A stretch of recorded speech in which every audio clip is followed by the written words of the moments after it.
Welcome to the Conversations That Matter podcast. My name is John Harris. We have a very special guest today, Dr. James White with Alpha and Omega Ministries. Dr. White has been an influence of mine for many years, actually. He may not even know this, but I remember back even probably about, 8 or 9 years ago when I had some Mormons in the area that I lived, were very aggressive. They even came into the church for church services with their elder badges.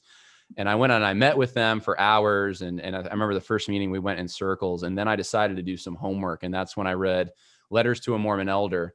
And I still remember walking in with my Greek New Testament, my Book of Mormon facsimile for the original one, my modern Book of Mormon, and then Letters to the Mormon Elder, right on top.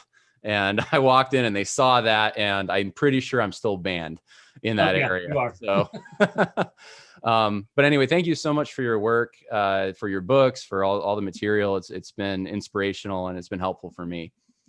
So, well, great. It's also good to know that I'm quite that old, because I wrote that book in 1989-ish, somewhere around there, as I recall. So it's been a while. Yeah. Wait, out of curiosity, do you remember what month you finished it in 1989? This is important. Was it summer, fall? No, because at one point, actually, it might have actually been in the early 90s, because I made reference to a record temperature in the letters, because the letters obviously were to a fictional Mormon missionary, but they were based on what was really going on. And I made reference once to summer in one of the letters. And I also made reference to our setting our all-time record high, which was 122 degrees on June 26th, 1990, as I recall. Okay. So it probably would have been the fall of 90. So I was alive, not to date you too much. There was a question there for a moment whether I even existed. And so I did exist. I was probably a few months old or a year old, but Yep.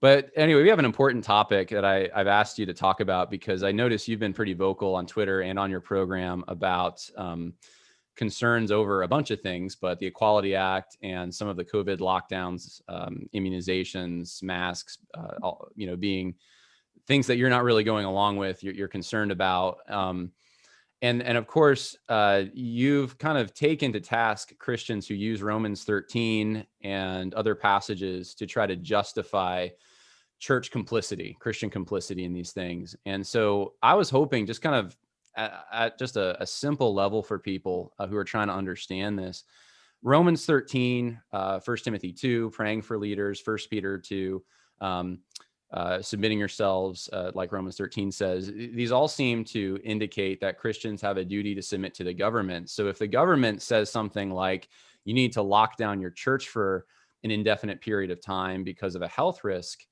why would that be wrong? I mean, as Christians, we're supposed to submit. So you've given some good answers. I was hoping you could kind of walk us through your rationale. Well, a lot of this is coming out of the fact that I am a pastor in a church. I've only been in three churches in my adult life. Very young, I was at a very, very large Southern Baptist church, had 20,000 members. You can never find any more than 7,000 at a time, but it had 20,000 members on the list anyways. And then I went from there to a Reformed Baptist church where I was for almost 30 years. And now I'm one of the 4 pastors at Apologia Church. And Apologia is well known for taking very strong stands on especially the issue of the unborn, and starting End Abortion Now. And we've literally seen thousands of babies saved outside abortion mills from death over the past number of years. And so when all this started, we immediately had a lot of discussion amongst the elders concerning the fact that we believe it's extremely important for the people of God to meet, for the people of God to be instructed from the Word of God. And shock of all shocks, anybody who's read the London Baptist Confession of 1689 knows that there is a very strong and full doctrine of the Lord's Supper amongst Reformed Baptists. Not so much amongst Southern Baptists, but certainly amongst Reformed Baptists. And that first church, by the way, was Southern Baptist Church. So that's where I was originally licensed. It was good that you got out, just saying. I'm sorry? It was good that you got out. I'm just saying. Well, I still have a lot of good friends in the SBC. It's sad to see what's going on, but not surprising to see what's going on. In fact, let's be honest, what's going on in the SBC is going on to a lesser extent amongst Reformed Baptists, Presbyterians, OPC, PCA. It's everywhere. Right. It's universal. There's no place to run to hide. To be honest with you. Yeah, I don't know. We don't do conspiracy theories on this show, so we'll have to. Well, it's everywhere. So anyway, we immediately we're going, all right, well, what are we going to do if our state says you can't meet any longer, or if they start restricting what you can do in your services, you can't have the Lord's Supper, because you remember there was all sorts of stuff like that going on. No Lord's Supper, no singing, no all this stuff. Right. And we looked at the numbers early on and came to the conclusion as a group that unlike what you saw on MSNBC, this was not the Black Death. This was not the plague. And that in fact, it was tracking with a lot of other things that we deal with on a regular basis. And so we made the decision that we were going to continue to meet, continue to sing, continue to minister the word of God. The only changes we made, and we're still doing one thing. We come forward to receive the Lord's Supper. I'm going to get to Romans 13, but this just gives you the background. Yeah. We come forward to receive the Lord's Supper at Apologia. I really enjoy that. I like getting up and testifying to everyone there that my trust is completely and totally in the broken body and shed blood of Jesus Christ. I think it's wonderful. So we have deacons, or sometimes one of the elders at the back. And when you get in that line, and we have over tripled in size since COVID, because so many people had no church to go to. We were one of the only churches in the 5th largest city in the United States that were still meeting and preaching a gospel message.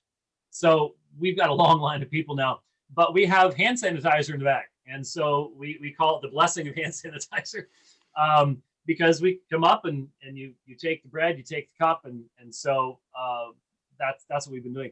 So that really started us having to think through a lot of the relationship. My other fellow elders who had started EAN already were down the road a bit from me in having thought through these things in regards to Roe v. Wade, law in regards to abortion. They've been involved with the stuff in Oklahoma. We've been involved with a law that is been introduced into the legislature here in Arizona to abolish human abortion. So they had already done a lot more thinking on these issues than I necessarily had, but I had to start working through these things myself. And of course, to do that requires you to look at Romans 13 and 1 Peter 2, and also to look at Jesus' interaction with the state, with the lesser magistrates in his experience there in Jerusalem and Judea and Galilee, to look at John the Baptist and his relationship, and as well as the early church. And early church is sort of, I've taught church history for, well, longer than you've been alive. So that all sort of came together at one point in time. And so the Romans 13 issue didn't seem all that different to me until I started seeing how people were utilizing it. And so only a few weeks ago, we used our new studio to do a study where we went through the text and emphasized the reality that what is stated by Paul is that the authorities ordained by God are meant to punish evil and reward good, to encourage good and to punish those who would do evil, and that we are in submission to such God-ordained authority. And of course, no one, I guess there probably are some Christian anarchists out there someplace, but I've not run into them. Very clearly, God is a God of order. There's order in the church. But the first thing that this forced Christians of the past, and of course I've studied this stuff in church history and how the early church interacted and all the rest of this type of stuff, is to understand the concept of sphere sovereignty, which you cannot say 3 times fast. Sphere sovereignty, and that is something that is, let's be honest, almost never heard of in Baptist churches. That's or right. It hasn't been until recent times. I never heard it as a kid, or growing up, or going to Bible college as a good old Southern Baptist boy at a Southern Baptist Bible college. A sphere sovereignty, what in the world's that? Because we were at peace, in essence, with the state. The state left us alone. We had freedom of religion. The state didn't really care too much. Started to change a little bit after Roe v. Wade. And let's be honest, the church was way behind the curve on Roe v. Wade. And the whole issue of, but we really hadn't been pressed to think about these things. We hadn't been pressed to think about the idea that the church has a sphere of sovereignty. I think for a lot of Baptists, they're just like, no, we don't.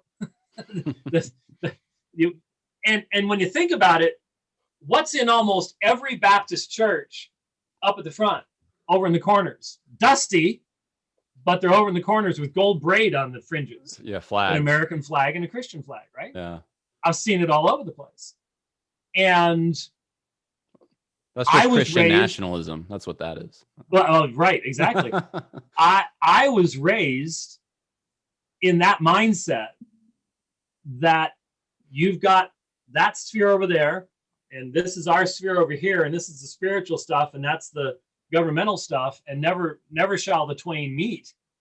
And very rarely did the church with any prophetic voice say anything to the state. Here's the problem. In Romans chapter 13, Paul specifically uses the phrase to do good, ta agathon, the good, to do good. Now, if you just step back away from all the debates and go, for Paul, what is Paul's primary source for defining what the good is? Because it's then contrasted with doing evil, kakan. But the good, where is Paul thinking that is to be defined? And it's obvious. I mean, you don't have to even think about good works. You don't have to go over to Romans chapter 8 and say all things work together for the good. Those are different categories.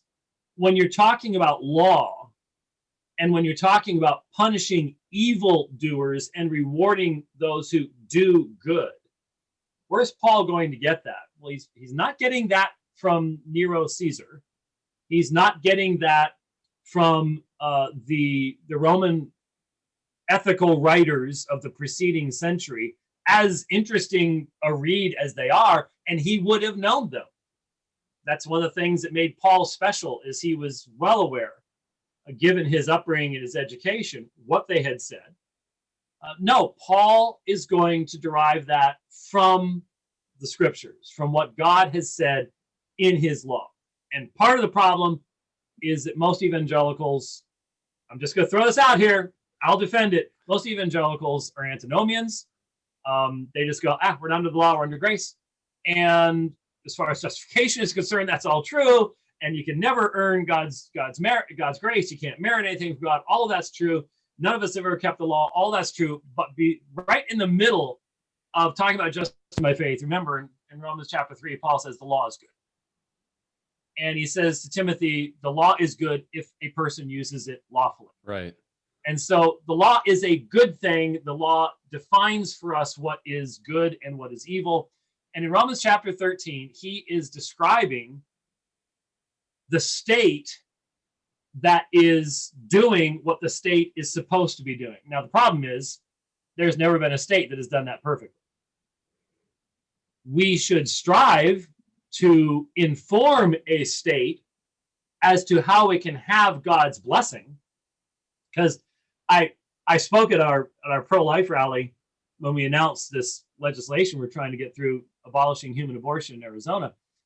And I started off back in this was before you were born, but back in the 70s when we moved here, there was just broadcast TV, and one of the channels, Channel 10, every hour their station ID went like this: Blessed is the nation whose God is the Lord. KOLTV, Channel 10, Phoenix. That wasn't a Christian station. Well, no, it wasn't. Oh my goodness. In That's fact, a different world. that was the CBS affiliate. That was the CBS affiliate back then. Wow. And every hour, blessed is the nation whose God is the Lord. Psalm 33. And that section, when you go there is a blessing on the nation whose God is the Lord. But as Proverbs says, sin is a rebuke to any nation. So these are realities. These are truths that we are to be communicating to the state. Do you want God's blessing? Blessed is the nation whose God is the Lord. But sin is a rebuke to any people. They need to know what sin is. They need to know who the Lord is. And that's just not, there was allegedly so many Christians in government for so long that we just sort of got used to that idea that, well, they already know all that, instead of speaking prophetically and clearly to government as to what its role is supposed to be. Romans 13 is, rulers are not a cause of fear for good behavior, but for evil. Really? Tell that to the Christian church in Victoria, Australia today. Because as you probably know, the state of Victoria, and there's New South Wales, Victoria, there's different states in Australia that are sort of similar to what we have in the United States, but different in other ways. They are about to pass a legislation in Victoria that is so draconian, so extreme. It's very much like the C6 bill in Canada, but it goes even farther to even say that if a child can prove harm upon themselves, a child who first says they're same-sex attracted, or a young girl who says she's a boy, and if they can prove that the parents communicated the child that the parents were praying for the child and this caused harm, it'll now be against the law in Australia. To pray for your child. Pray for your child. To pray for your child.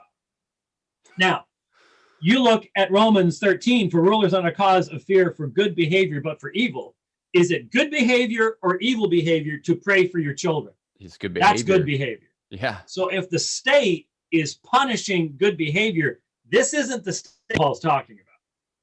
This isn't the state that is a state that needs to be called to repentance and the judgment of God upon it proclaimed very clearly.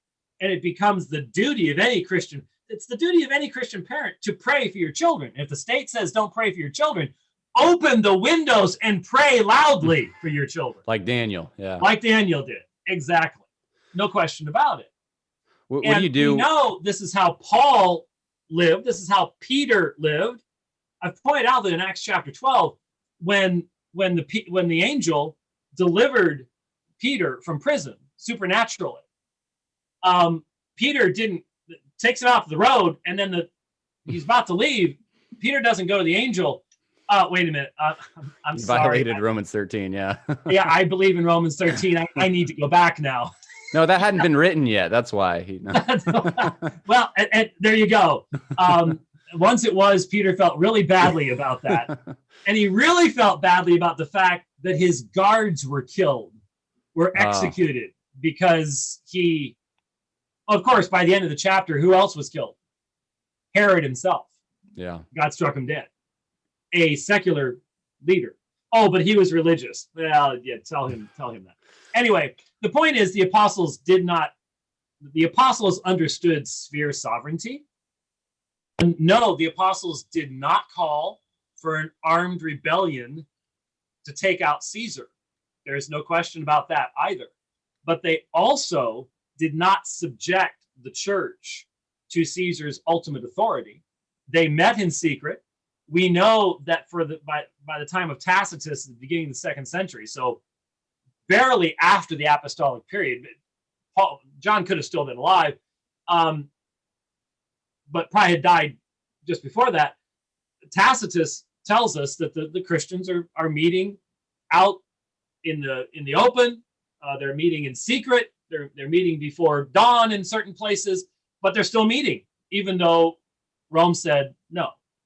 And so the first generations did not understand Romans 13 to be an unqualified blanket assertion that whatever the government says, that's what you have to do. So what most people will say is, well, right. Okay, if the government says don't pray for your children, you're still to pray for your children. Yeah, okay, that's obvious. Right. The government says you're to kill your wife. You're not supposed to kill your wife. You don't do that. That's obvious. But this other stuff isn't obvious. And so where we're going today, and I think where a lot of the conversation is today, is that there are a lot of Christians who just simply cannot believe that there is a rapidly moving, well-organized global movement toward a secular totalitarianism that has the culture of death as its central religious sacrament. They just can't believe it. And people my age, I get it.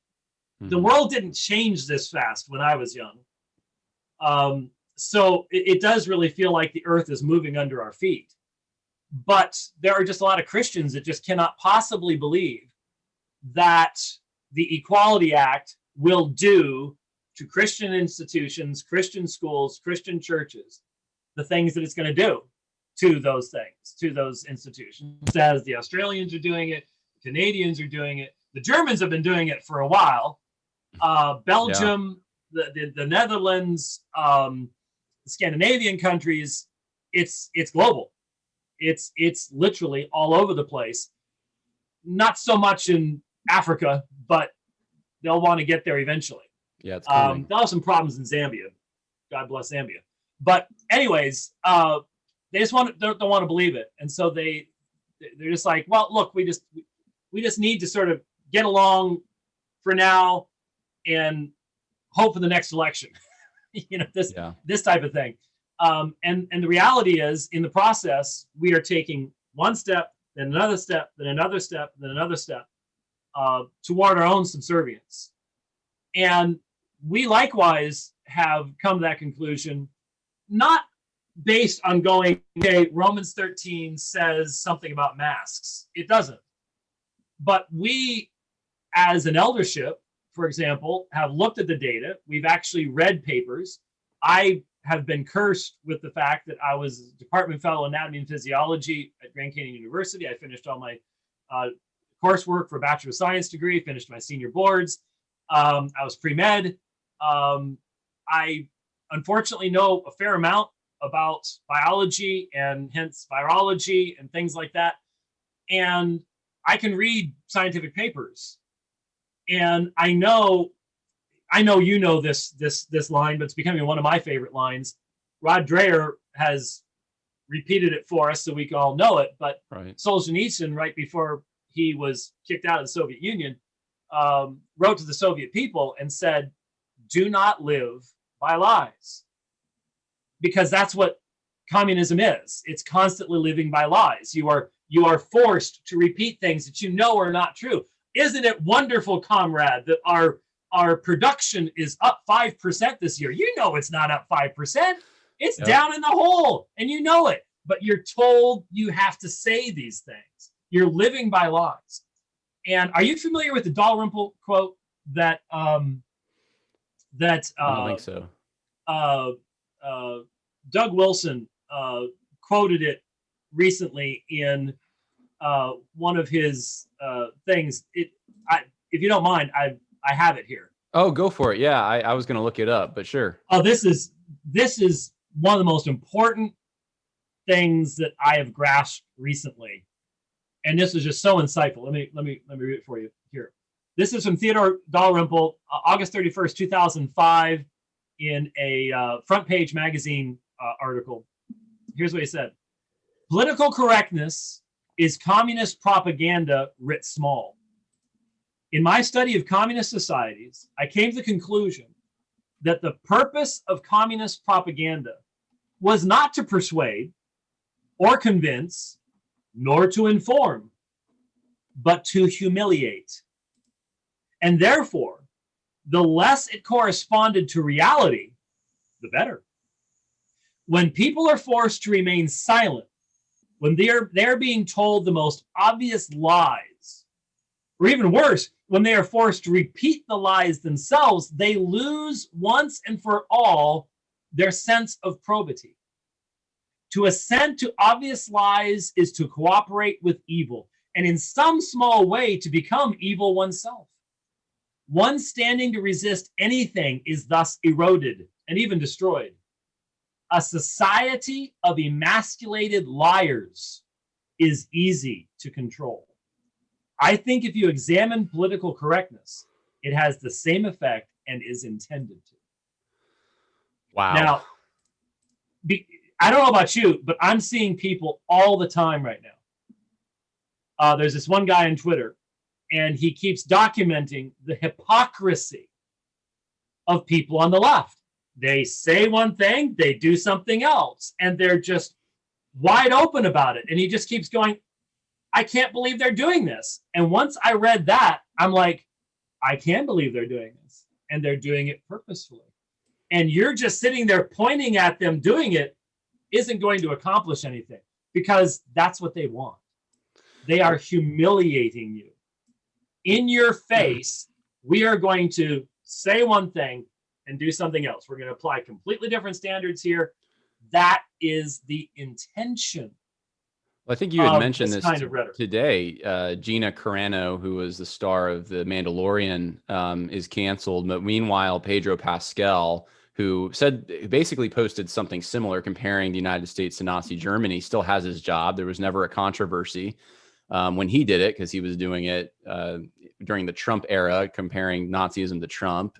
We also have Nick Cannon, who said basically, you know about that one with Nick Cannon? I do. I read that quote on the dividing line recently. Yeah.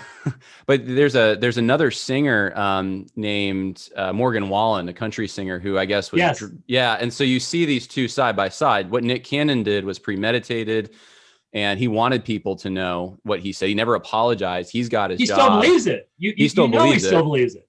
And Morgan Wallen is profusely apologetic. Someone just caught him when he was drunk saying something. He's losing everything. And it's just, the hypocrisy is amazing. And I've wondered sometimes, like, when are people going to wake up and see this? Because like Morgan Wallen's record sales are going up. I think a lot of the common people do see this, but the elites are out of touch, including many pastors, unfortunately, who want to seem to be in that world of elitism. I'm not sure why they want that. Yeah. Well, the point is, we came to the conclusion as an eldership that if people wanted to wear masks, they could. We were not going to force anybody to do so, and we weren't going to be doing it ourselves. And we weren't going to be doing social distancing, and we were going to meet, and we were going to proclaim the word of God. And for about, I don't know, 2.5 months, we didn't do this one thing at the end of the service where if you want to come forward in singing the last song, you can do so. We stopped doing that for a couple months. We've gone back to doing it. It's one of the most special parts of the whole service, in my opinion. It's wonderful. But the point is, we looked at these things and we decided we're not going to live by lies. We recognize that there is basically, if it's being censored, that probably means there's something to it. Okay. And so when you dig deep enough, we're like, okay, there is a clear effort to control the narrative and to put out just one perspective here. And we're going to dig deeper and we're going to act on that. And that's what we have done. When it comes to the issue of vaccines, I don't know if you are aware of the young surgeon who passed away a few days ago. I heard about it. I'm sorry?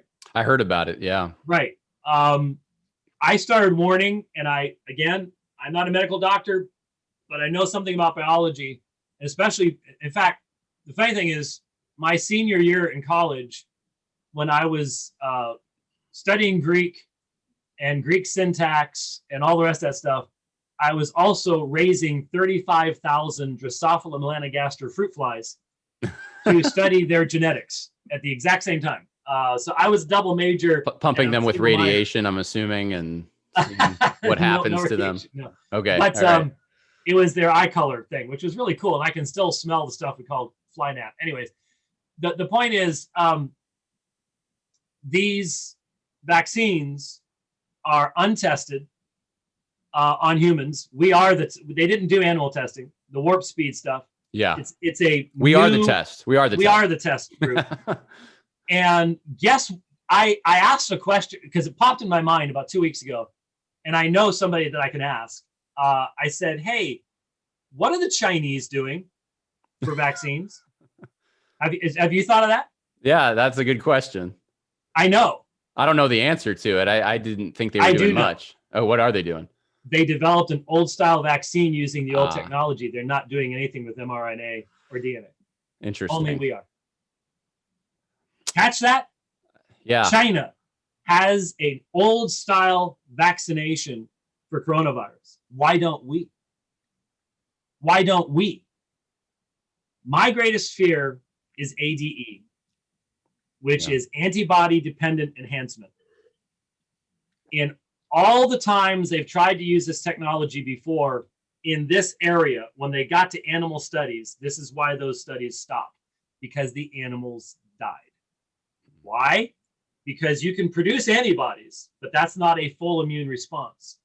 And what ADE does is it tells your body, I already have those antibodies, but you don't have the other elements of the system. And so when you get hit by the real virus out in the wild, your body says, we're already ready for that, doesn't respond. The virus takes you over and kills you quickly. And that's exactly what happened to this doctor. That's scary. And in Israel, they've had so far 41 deaths from COVID of people who were fully vaccinated. Yeah, that's fishy. That's very fishy. Okay, now this, I'm sitting here hoping and praying that there's another answer to this, and that this is not, because how many millions of doses have already been given? Yeah. That this is not what the result is going to be. But there have been numerous medical doctors, numerous, who've said, this is not how you do this. You don't do it. And so I'm very concerned. I'm not going to be traveling anytime in the future, because we both know, and I called this in April of last year. In April of last year, I said, I predict that you will not be able to travel internationally without a health vaccine passport. Very, very soon. And that's what's starting. Yeah. It's already starting. I wanted to force this.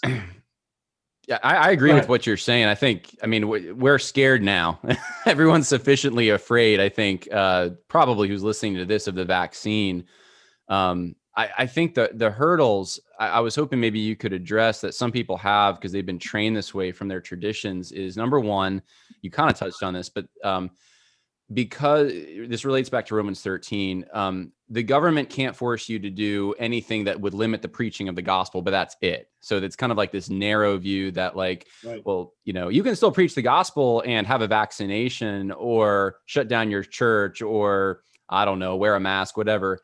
The other thing is this idea that, well, because it was Nero who was in charge when Paul wrote Romans 13, it doesn't really count. It's really just about Christians submitting, and you can't find in this anything that would allow a Christian to oppose the government if the government's committing evil, because clearly Nero committed evil. What do you say to those objections? Because those are the two most common ones I hear. Well, a couple of things. First of all, as it has been pointed out, Nero did not start off as Nero, right? The way he went. And Romans probably was written toward the peaceful part of Nero's reign.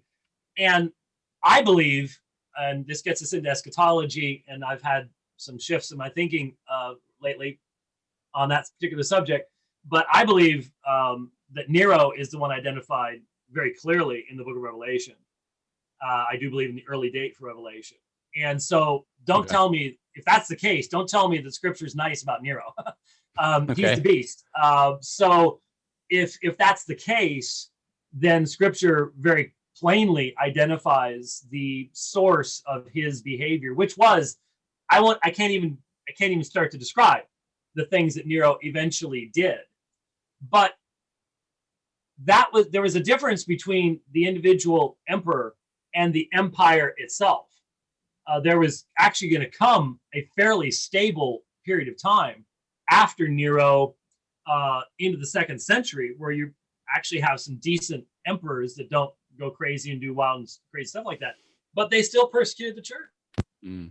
And they persecuted the church because the church demanded to say that Jesus is Lord rather than Caesar is Lord.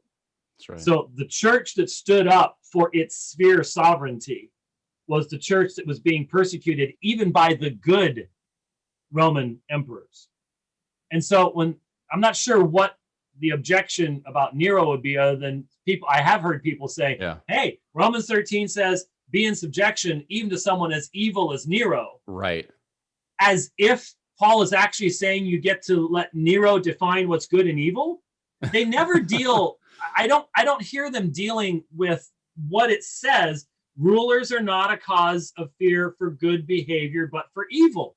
Nero defined evil behavior. Right. But he didn't decree that everybody else had to do the stuff he was doing.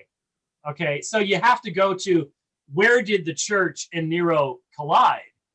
And it wasn't so much at that time that you have the collision as afterwards, when the Romans start figuring out these Christians are not Jews. Because at first they're just like, oh, you guys are arguing because you're using the same scriptures. I don't want to hear this. Go argue about your theology someplace else. Eventually, the Roman system came to understand, okay, Christians are not Jews. There's a distinction here, and we need to deal with the Christians differently than we do with the Jews. And so that's when the issue of ultimate fealty, or the willingness to say Caesar, Kaiser Kurios, becomes the issue, because the Christian has said Jesus Kurios. Now, here's a question for everybody in the audience. Why can't an early Christian, and I'm writing a book on this subject right now, so why didn't the early Christians believe they could say Kaiser Kurios? Because if you believe, for example, radical two-kingdom theology, that's a Kurios is over there. Right. And in fact, there were many Kurioi, lords, in political power that you could acknowledge as being lords. So there must have been something about Jesus Kurios that was in direct conflict with Kaiser Kurios. They didn't have claim. This, Jesus is Lord is just in my heart. The Romans recognized, and the Christians recognized, that Jesus was King of Kings and Lord of Lords. And that therefore even Caesar was subject to the risen Christ. That was the problem. That was the issue. And we've lived in a nation where that was understood at first, got forgotten, got buried. We figured people still understood it. And now Caesar's back, and he says, I'm Lord, and you need to admit it. Well, that's significant what you said, though, because that would mean that it wasn't for preaching the gospel they were ultimately persecuted, but for making a claim to challenge the ultimate authority of the regime. Or that the gospel includes that. Right. Right. Sure. Yeah. So. And that's I don't know if you have one around, but I haven't seen the 4 spiritual laws for a long time, but I don't think that part was in it. No, I don't have one of those in this house, actually. We listened to I listened to the Dividing Line much too early to get wrapped up in that stuff. I think that answers the question pretty brilliantly. And it really does seem to come back to just some basic presuppositions that you already have before approaching a text like Romans 13. It's not really the text itself that's the issue. It's what you're bringing to it. And I don't want anybody to get the wrong idea. I'm not saying that there are simple answers to every question here. I mean, Christians struggled under the Soviet system. We can look back to that and learn from things, but no one's faced what we're facing now in the history of the church. Even under Rome, you didn't have the technology, obviously, and Rome was still a theistic system of some type. Yeah. We are facing full-on secular atheistic culture of death technocracy. So you've got people who are rebelling against God in every aspect of human life, who can then follow everybody with drones and with satellites. That's not something we've ever faced before. The church in Russia could hide in the woods and sing quietly. We don't have that option. There are no woods that can hide you from satellites. I guess you could find a mine shaft someplace, and that would be a bet that I can think of. So I'm not saying they're going to be easy answers, and especially this genetic stuff that's going on and genetic manipulation and the tech along those lines. Oh my goodness. My hope, I'll just tell you what my hope is. A society built upon secularism will collapse upon itself, because that's not God's world. We're all made in the image of God. And even if you manage to lie and deceive and brainwash every single human being, we're still made in the image of God, and we're going to know that there's something not right. And the system eventually is going to crumble. It could last for a while, but eventually it's going to crumble. And my hope is that, let's say we're going into an extremely dark period globally. I pray that's not the case, but it seems to be, as far as I can tell. Let's say we go into an extremely dark period globally. My hope is that the collapse of this great enemy of Christ, because that's what secularism is. Secularism is a full-on rebellion against the claims of Christ. Christ is the source of life. Secularism is the culture of death. They are absolute opposites. When secularism destroys itself, and in the process may destroy not just millions or hundreds of millions, but billions of people in the process, will that be the trigger that causes people to say, never again? Never again secularism, never again the denial that we are made in the image of God, never again the chaos that comes from Darwin's world. Could that be it? I hope and pray it is. Yeah. But for me, my big question now, and for a young man like yourself, this is something I wish someone had forced me to think about long before now. Doug Wilson said in a movie called On Earth as It Is in Heaven. And I had started thinking about this, I don't know, a few years ago, and it really crystallized only a few weeks before I heard this. And then I heard him saying the exact same thing I've been thinking all along. He says, most evangelical Christians never think about their great-grandchildren. They never think about what world they're going to live in, or how we must be living our lives to invest in communicating the faith to them. And it's true. And if you have certain eschatological beliefs, you don't think you're going to have great-grandchildren anyway. You certainly don't think that doing anything now is going to affect them. You're not called to do that kind of thing. You don't polish brass on a sinking ship, right? Well, I was raised in a premillennial home. I'll be honest though, I think because I think it was Gary DeMar who said this years ago, that a lot of these issues are more ethical than even eschatological. And I'm not diminishing what you're saying about eschatology, but right is right. And whether Christ comes back tomorrow or in 1,000 years or 1,000,000 years from now, like I'm responsible. Proverbs wants me to try to give an inheritance to my children's children. That's what it teaches. And my family was always very well aware of where we came from, who we are, and then and the legacy that we're going to leave to our kids. So that's, I guess I was raised in a traditional kind of way. I can't understand people who don't live that way, because I wasn't part of that. We like going to like national parks and battlefields and these kinds of things, but I don't know. maybe if you have a connection backwards, then you're going to realize you want to have a connection forward. Right. Yeah. I think that's what I'm trying to say. Yeah. Right. And so many people today do not have the connection backwards. and so they have no thought whatsoever going forwards. But for me, my question is, if it does get as dark as it could, how do you communicate the faith through that darkness? That's the challenge that I'm certainly spending a lot of time thinking about. I'm thinking the same things. What do you say about Alaska? Is Alaska? My wife and I keep kicking things around. We're like, is Alaska the place? Very cold, very cold. South Dakota, Texas, Oklahoma. Yeah, we're all thinking the same things, and now thinking about them very seriously. Yes.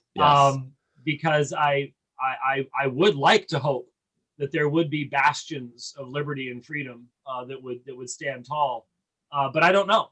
I don't know. I also read certain dystopian novels and go, man, I could see how this would happen.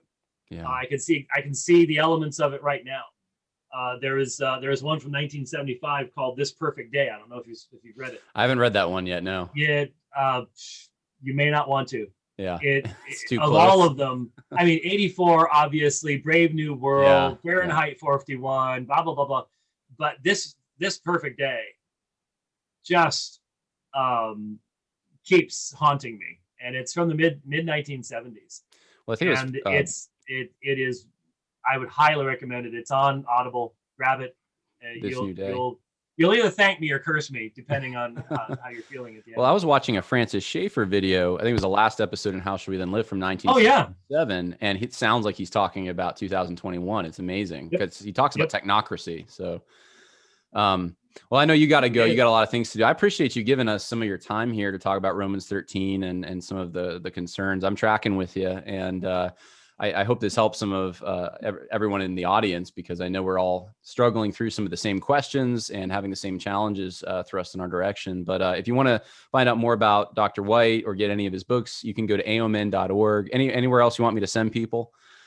No, I mean, obviously Apologia Studios is where a lot of my preaching is now. So Apologia Church, and we're doing the pro-life movement and things like that. So Apologia Studios, aomin.org, that'll pretty much cover it. Get them while you can, because I don't know how long we're going to be available in standard social media format in the future. Believe me, we know that we've made our preparations, but I think that's going to be the case for a lot of folks. I encourage everybody, if they find the Dividing Line to be encouraging, better download it and archive it and put it in a safe place, because eventually, inevitably, it all goes bye-bye. Yeah. Well, we'll put those links in the info section if people want to go check that out, or you can follow Dr. White on Twitter. Since he's still on Twitter, I don't know why you're still on Twitter, but I am. I'm also on Gab, and I'm on Gab. I like Gab. I'm on MeWe, and I'm very excited that the president of Gab is a new Christian being discipled by folks associated with Christ Church in Moscow. So, is that okay? I didn't know that. I was suspecting something there, but now you've confirmed it to me.